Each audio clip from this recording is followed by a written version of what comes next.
My future sister-in-law had a meltdown after I refused to spend my husband's insurance on her wedding. Now she's threatening to cancel the wedding because she doesn't want to marry into a selfish family. My future sister-in-law had a meltdown after I refused to spend my husband's insurance on her wedding. Now she's threatening to cancel the wedding because she doesn't want to marry into a selfish family. My older brother proposed to his girlfriend back in December. I and my future sister-in-law have not been in a good relationship because aside from noticing that she is abusing my brother financially, I have seen her hitting my brother, and I tried to call the police. My brother still ended up choosing her side and refused to press charges. That's when I went low contact with him. However, my dad and stepmom decided to have a family dinner on their outdoor patio to discuss my brother's wedding last week. My brother called me and told me he needed my help with the preparation and would appreciate it if I helped with the planning, no matter how little I contributed. I agreed because I knew it would be one of the most memorable events of his life, and I should be there to support him no matter how I hated his bride-to-be. Dinner was uneventful, but afterward, my future sister-in-law pulled out a 3-ring binder and started handing out information packets about her wedding. When and where she wanted it, pictures of dresses she was considering, colors,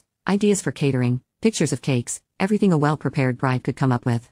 My favorite page was a list of expenses, how much she expected everyone to contribute. She wanted $50,000 from our parents and $30,000 from me. I was appalled. I said, "You expect me to contribute? That's hilarious." I was met with a stern gaze from my future sister-in-law. "Oh my god, you're serious?" "Yeah, that's not happening." Cue the meltdown from the bride-to-be. Her dad speaks up and tells her that her parents would give her $70,000 to do what she wanted. She started crying. My dad chimes in and says, "Yeah, between the 3 of us, we will pay for a nice rehearsal dinner for 30 people and an open beer and wine bar at the reception. That's it." Then she lost it, and she started screaming, like holding her hands over her ears and shouting, "Why is everyone trying to ruin my life?" So I said, "This is where I leave." She stands up, comes to me, and gets in my face, telling me it's all my fault. She said I have money from my husband's insurance, so I should be willing to spend it on her because she will be a family. I just laughed, looked at my brother, and said, "Good luck with all that," and walked out. My SIL blew my phone up for 2 days, calling me names and telling me how awful I was. I haven't talked to my brother, but my dad said the wedding planning has been put on hold while she reevaluates whether she wants to marry into a selfish family.